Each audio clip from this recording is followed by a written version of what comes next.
आपको अगर श्री चारधाम की यात्रा, श्री केदारनाथ धाम की यात्रा करनी है तो आप भारत के किसी भी राज्य से, दिल्ली से हरिद्वार या डायरेक्ट किसी भी राज्य से, किसी भी शहर से आप हरिद्वार की यात्रा कर सकते हैं। हर हर महादेव, जय श्री महाकाल, जय श्री केदारनाथ धाम। केदारनाथ धाम, श्री केदारनाथ धाम की यात्रा 10 मई से शुरू हो गई है और यात्रा के बाद जो वहाँ पर श्रद्धालु भारी संख्या में पहुँच रहे हैं, भीड़ जो पहुँच रही है, वो एक सरकार के लिए चुनौती बन चुका है। इसलिए भारत सरकार से गृह मंत्रालय ने रोज की मॉनिटरिंग के आदेश भी दिए हैं उत्तराखंड सरकार को, रोज की रिपोर्ट भी मांगी है। मतलब वहाँ पर जो भीड़ पहुँच रही है, जो जाम में फंस रहे हैं लोग, बहुत परेशान हो रहे हैं, उसकी रिपोर्ट, रोज की व्यवस्थाओं की रिपोर्ट गृह मंत्रालय को अब दी जाएगी। 24 मई से इस रिपोर्ट पर काम भी किया जा रहा है।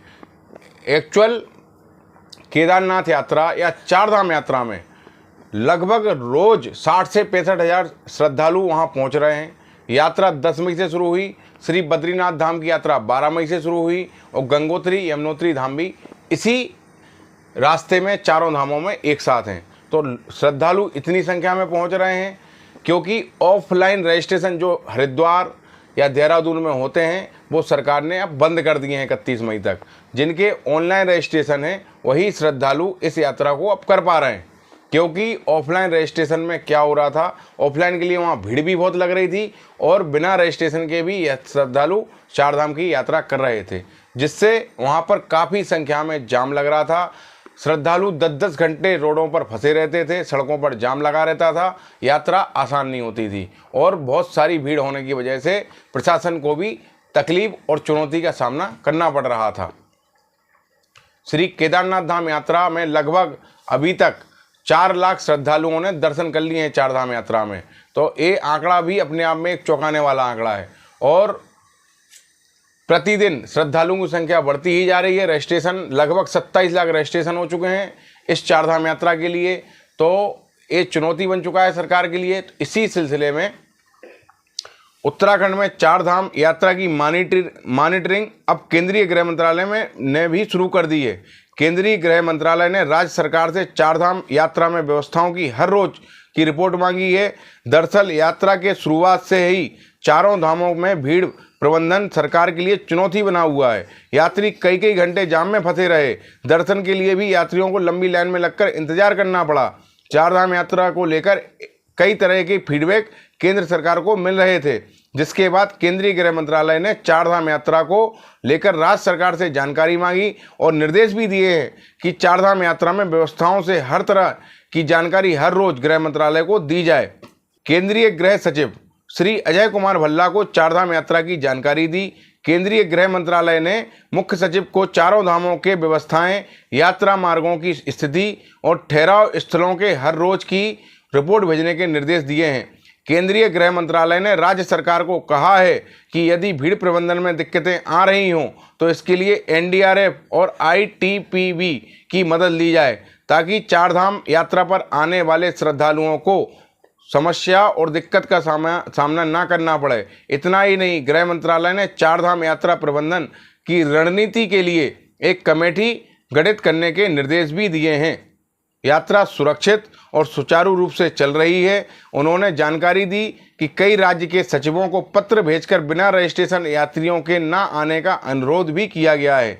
खासकर जिन राज्यों से अधिक यात्री आते हैं उन राज्यों के सचिवों को व्यक्तिगत बातचीत भी की है, जिसमें उत्तर प्रदेश, मध्य प्रदेश, राजस्थान, गुजरात और महाराष्ट्र राज्य शामिल हैं।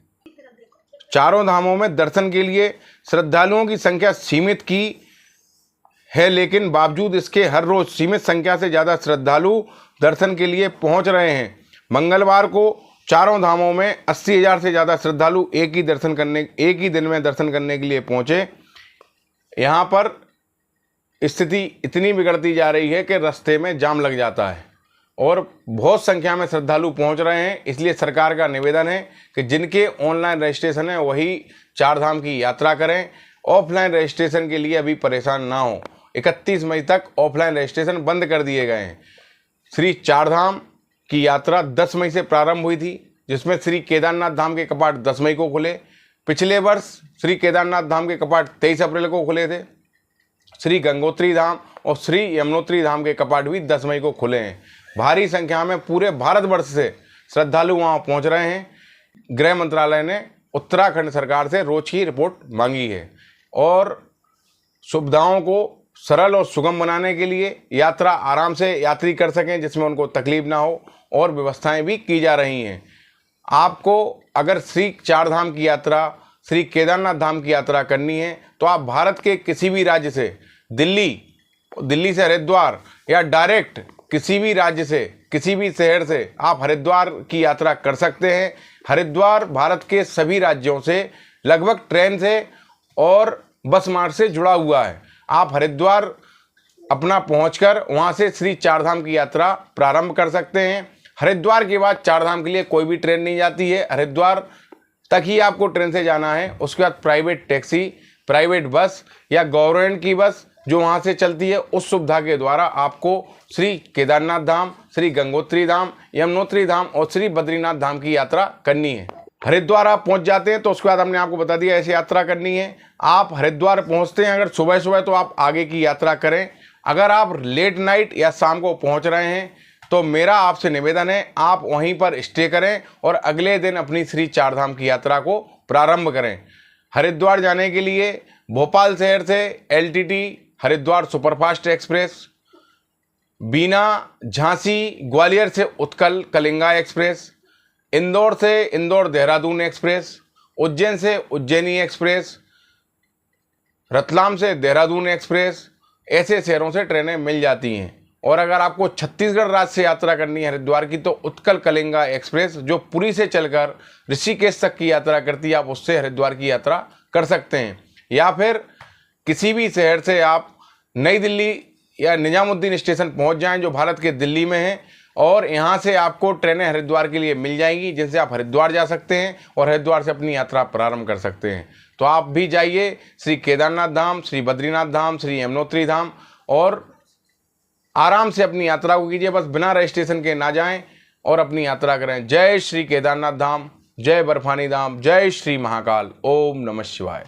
इसी प्रकार की जानकारियों के लिए हमारे चैनल को सब्सक्राइब भी करें, वीडियो को लाइक करें और कमेंट सेक्शन में कमेंट भी करते रहें। धन्यवाद।